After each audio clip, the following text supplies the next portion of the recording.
Hello everyone, I'm Jack Fisher and welcome to my world. And every so often, that world is shaken by a movie, TV show, or comic that just strikes all the right chords. It's a rare and beautiful thing, because sometimes it's just not enough for something to be well made, well produced, and well acted. It has to resonate with a certain time and place. It's the reason why shows like All in the Family and Married with Children could never work in today's climate. It's also the reason why Amazon Prime's The Boys is such an incredible achievement. Now forget the challenge of turning an exceedingly mature comic book series into a live-action show. Also ignore some of the graphic, and at times disturbing, themes of that same comic. Making a show like that work during a time like this is a hell of a task, if not downright heroic if that's not too loaded a term. But they did it! Eric Kripke and the people at Amazon Prime have made this show something special. It's not just a faithful adaptation of a critically acclaimed comic, albeit one that requires flexible censors not common with broadcast media. This show has a story and theme that fits perfectly in the current cultural landscape. From politics to media, The Boys gets everything so right, even when it requires gratuitous violence.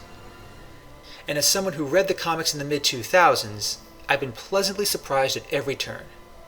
I honestly didn't think a show based on such a violent and cynical comic series could ever be successfully adapted to a TV show, even if it was on a network that allowed multiple F-bombs and graphic nudity.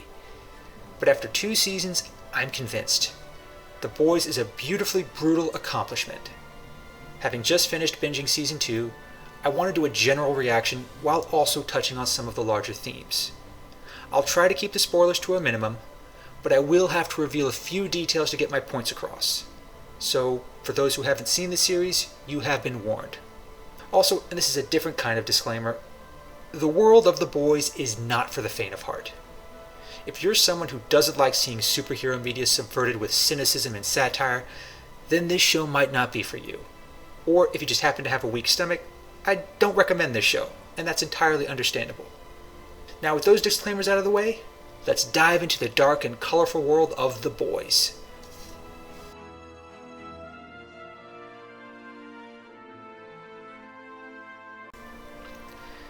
If there's one overarching theme of The Boys, it's this. Superheroes, if they existed in the real world, would most likely be assholes. They wouldn't just be less than excited about upholding heroic ideals. They would be petty, greedy, selfish, narcissistic douchebags in the highest order, literally in some cases. Moreover, it's entirely understandable why they would be this way. The heroes in The Boys are not very heroic, to say the least. They are, for all intents and purposes, dark counterparts of some of the most beloved superheroes of our generation. Homelander is a dark version of Superman. A-Train is a dark version of The Flash. Queen Maeve is a dark version of Wonder Woman. The Deep is a dark version of Aquaman, and so on and so forth. But by dark, I don't just mean evil per se. These characters are actually worse than that. They pretend to be heroes. They all smile for the cameras and take part in the glitz and glamour that comes with being a hero. They do so atop mountains of money and power, courtesy of their corporate sponsor, Vought Industries. From top to bottom, there's nothing about their operation that isn't corrupt. It's not about justice, and it's not about saving the day. It's about selling the superhero narrative as a product to the masses. The heroes of the Seven, as they call themselves, aren't supposed to just protect the innocent out of a sense of moral duty. They're just there to look good, support their corporate sponsors, and reap the many benefits of celebrity, which include money, merchandise, movie roles, and an overabundance of decadence. In essence, they're the unsavory corporate side of the superhero media that has become so prominent in our culture. Their rhetoric and their product preaches superhero iconography. But behind the scenes, they're all just a bunch of greedy corporate narcissists, obsessed only with power, money, and prestige. Even those who genuinely believe in those ideals, as Starlight did when she first joined the Seven, are quickly shattered. As soon as she enters, she realizes just how unseemly this world is. I won't spoil the gross details, I'll just say it's the kind of soul-crushing reality that victims of Harvey Weinstein know all too well. Season 1 explored the dark inner workings of the Seven and Vought Industries. It helped expose just how far they will go to maintain, grow, and profit from this whole superhero endeavor. Season 2 took it several steps further and raise the bar for unheroic depravity. Again, if you have a weak stomach, I can understand skipping certain scenes. But by pushing the limits of how dark this world can get, The Boys succeeds in highlighting one of its most critical themes.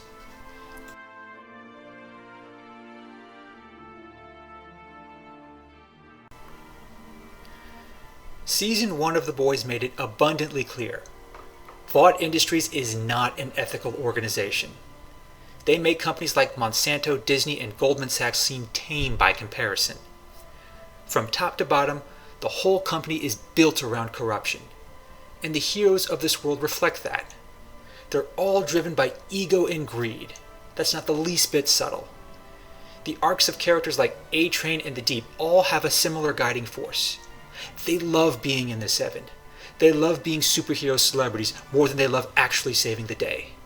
And when it's taken away from them, they're willing to do anything to get it back, including things that are as unheroic as they are deplorable. And that devious behavior mirrors the conduct of Vought's many executives. In Season 1, characters like Elizabeth Stilwell embodied that ethos. Her primary role was to manage the Seven, especially Homelander, sometimes in disturbing ways. Her motivations were rarely complex. Her only goal was to protect the company and the image of its heroes, while also furthering their own agenda. And it's a dark agenda, to say the least. Vought just isn't in the business of marketing superheroes. They make them as well, thanks to a substance called Compound V. It's not just the source of all superhero powers. It effectively guarantees that no hero, not even the ones with their ideals intact, have a truly heroic origin story. They're nothing more than a product from a company's research department. A company, mind you, that has some very unsavory ties to certain historical figures in the 1930s. You all know who I'm talking about, and so do the YouTube censors. These are the dark truths that Vought hides under a veil of elaborate lies. Those elaborate lies include the greater mythos in superheroes that it sells to the public. And the public largely buys into it, sometimes with disturbing devotion. And that's the challenge that Huey, Billy Butcher, and the rest of the boys have to confront. And it's an uphill battle, to say the least. Vought has power and influence on a scale that rivals any real-world megacorporation. Even as the boys try to expose those dark truths in Season 2, Vought just gets more and more ruthless, enlisting the military and politicians into their game. Stan Edgar, played by Giancarlo Esposito of Breaking Bad fame, is at the forefront of that effort. Whereas Elizabeth Stilwell tried to maintain Vought's power through cunning, he takes a more direct approach, and it brings out the worst in certain characters who were already bad to begin with.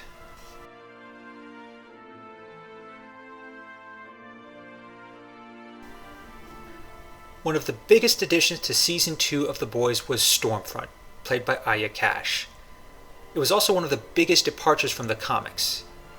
Originally, Stormfront is a man, a flat, boring man who wears his Nazi-loving ideology on his sleeve. But the show did something different with Stormfront. In many ways, it made the character even more terrifying. Building on the corrupting influence of corporations like Vought, Stormfront embodies a worst-case scenario of sorts for mainstream influencers. When she first shows up in Season 2, she quickly becomes a media darling. She's a beautiful woman with flashy powers. She preaches popular messages of female empowerment and social justice, and she weaponizes her followers through social media to further that image. Again, it's all fake, and it's all a front for a much darker agenda, one that involves white supremacy, attacking minorities, and influencing social attitudes. If you haven't read the comics, that's a minor spoiler, but in a world like The Boys, it shouldn't be too surprising.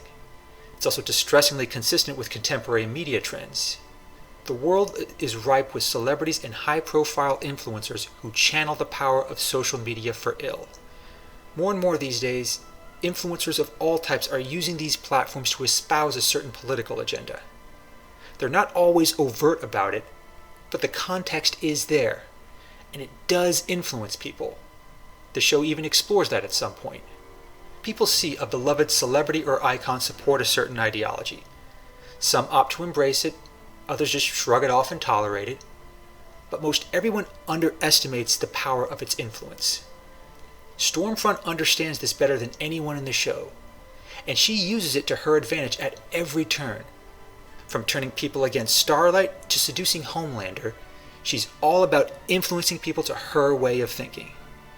It makes her almost as menacing as her powers, which she also uses to great effect. It's an element of The Boys that wasn't part of the original comic, but that's not necessarily a bad thing. If anything, it makes the story and its themes work even better, turning an otherwise generic character into someone who's even more menacing in the current cultural context. It also highlights just how devious people with influence can be when they use that influence for their own nefarious ends. It's both disconcerting and relevant to the current political climate. But Stormfront's story and all its toxic influence is just a small part of a much larger theme, one that has been unfolding steadily since the very first episode.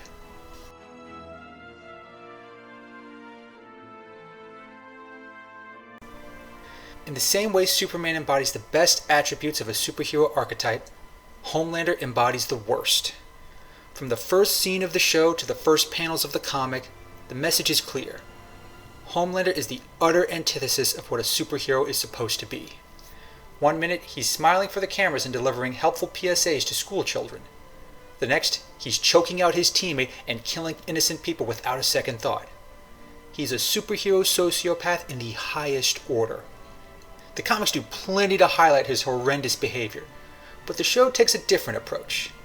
It's clear from the get-go that this is not a man who cares much for heroic ideals. He cares about his power, his status, and satisfying his ego above all else. In the first season, he did have an anchor of sorts in Elizabeth Stilwell, a very disturbing anchor that included a serious Oedipal complex, but an anchor nonetheless. And Season 2 took him further down a very dark path. There was already a clear sense that Homelander was on a depraved downward spiral. Him killing Stilwell, and the anchor she provided, removed a critical restraint from his dark persona. Season 2 attempted to provide another anchor, first in the form of his son, and later in the form of Stormfront. There's a clear sense that these influences either temper or limit his sociopathic tendencies. And make no mistake, Homelander has many of those tendencies. The scene with the protesters in the 5th episode of Season 2 vividly demonstrate that. And the final scene of the final episode shows that too, albeit in a way that's less bloody but nonetheless obscene. More and more, the restraints that keep Homelander's darkest inclinations at bay are breaking. He has fewer and fewer reasons to not act on his depraved desires. It's a process that plays out in the comics, eventually culminating in a gruesome showdown that I doubt the show will be able to depict in full, even with the loose censors of Amazon Prime. Whether or not Homelander gets to that point in the show remains to be seen, but his descent into depravity is definitely accelerating in Season 2. That, by default, puts Billy Butcher and the boys in a tougher position. What they've been doing since Season 1, and what they keep doing in Season 2, is becoming more and more necessary. At the same time, the nature of that challenge is evolving, and in a way it's just as revealing as Homelander's dark descent.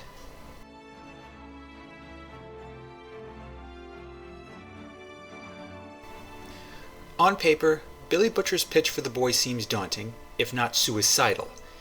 He wants to take on the Seven and all supes like them, and he wants to do it with a small, ragtag team, none of which have superpowers. Naturally, a typical everyman like Hugh Campbell is gonna be skeptical, and rightly so.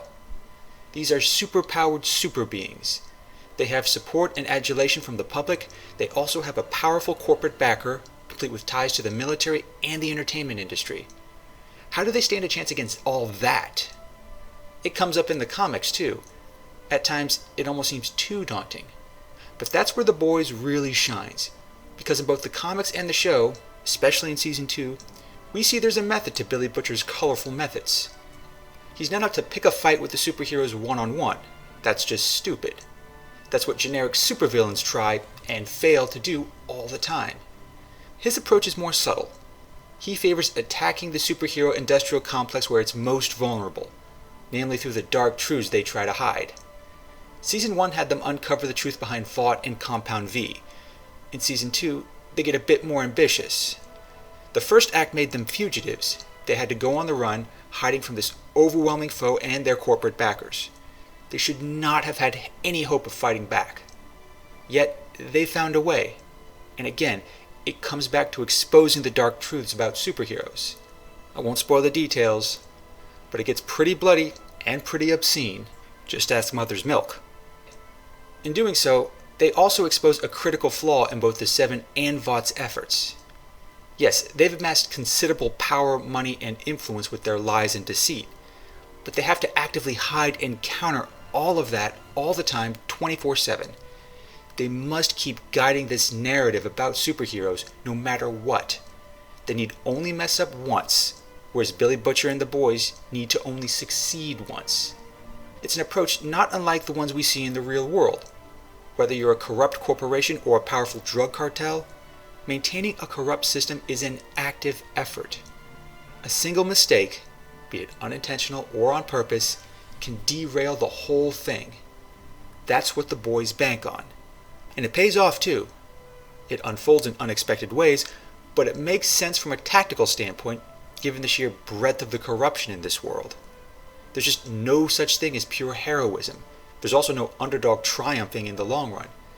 It's just the boys being cunning, scrappy, and opportunistic.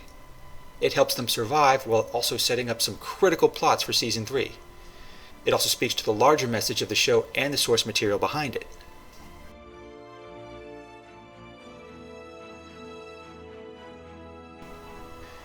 In a standard superhero narrative, the sides are very clear.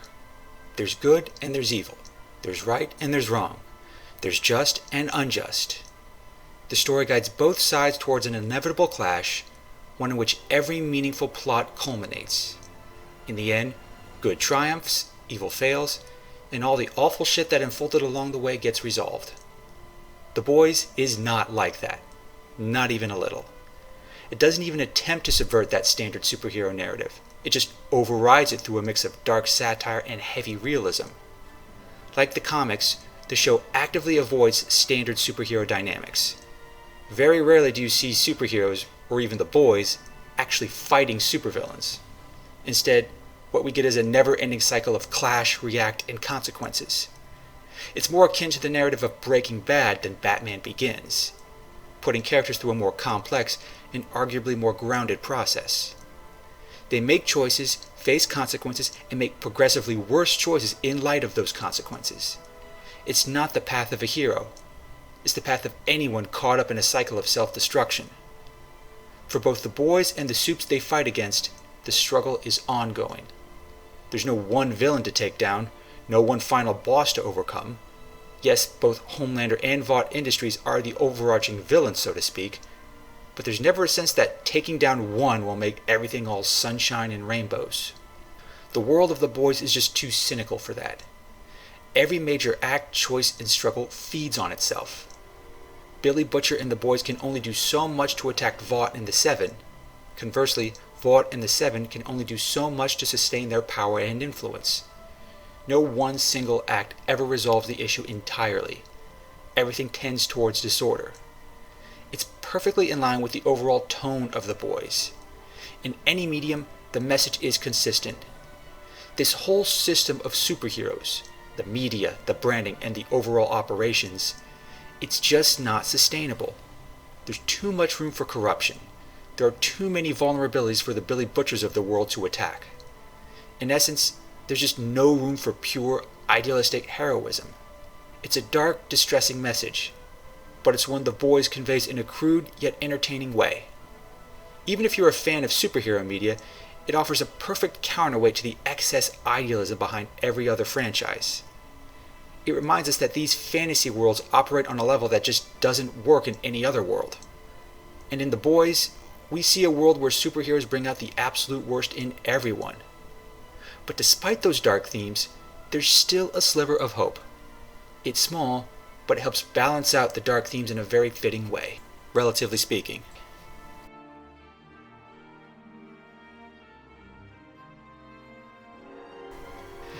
Not everyone and everything in The Boys is shrouded in cynical satire. There are, in fact, redeeming characters with admirable traits. That includes those caught up in Vought's superhero industrial complex, as well as those who fight against them. There is a subtle, yet undeniable hint of humanity throughout this story. Now granted, it often gets overshadowed and covered in blood, but it's still there. The two characters who embody that best are Hugh Campbell and Starlight. Both characters enter this superhero struggle from the outside. Starlight comes in as this innocent, wide-eyed girl who dreamt of being a superhero. Huey entered that world by circumstance, thanks to a freak accident involving his girlfriend in A-Train. They are very much the heart and soul of the boys. Whereas Billy Butcher and Homelander are both jaded extremes of this struggle, Huey and Starlight provide an important counterbalance. They still have their humanity and their spirit intact. They still have a sense of right, wrong, and decency. Granted, it gets tested and strained, especially in the latter parts of Season 2, but it never completely breaks. At times, they do have to compromise. Starlight especially bears this burden. She already knows how corrupt and depraved the Seven are. But she stays nonetheless, if only to keep tabs on their activities. Like Billy Butcher, she just has to bide her time until she gets an opportunity. And that opportunity does eventually come, and she wouldn't have been in a position to use it had she not endured. It's also fitting that both she and Huey connect so strongly, both personally and romantically. Theirs is not a superhero love story in the mold of Superman and Lois Lane, but their bond comes off as honest and genuine. They influence one another in so many positive ways, and they do so while being surrounded by so many negative influences. These are the kinds of people you don't want to see wholly corrupted by this dark world. These are also the kinds of characters you genuinely want to root for, both as individuals and as a couple. That essence of humanity is under constant attack in The Boys. If the teasers at the end of Season 2 are any indication, those attacks will continue into future seasons, and they will escalate. But Huey and Starlight's very presence has an important influence on this show. More than anything else, it reveals how precious that sense of heroic ideals really is. And in a world where most superheroes are assholes, it's even more critical. The Boys is a world where superhero ideals are battered, beaten, and bloodied, literally in some cases. But they aren't completely destroyed. That's critical for both the story and its larger message. Those ideals still exist, even in this dark world. It just doesn't exist in the people caught up in the superhero industrial complex. They've long since forgotten it. But it endures through others, like Huey and Starlight.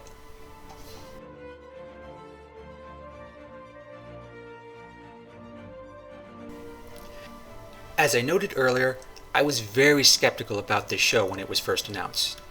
I honestly didn't think it could be translated into a live-action TV show.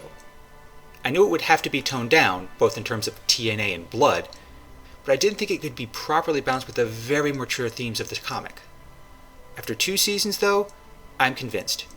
This show has found a way. It works, and it works in all the right ways while preserving all the right themes, including the darker ones.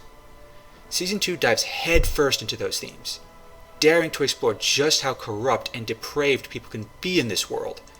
Whether you have superhuman abilities or just live in that world, you can't escape it.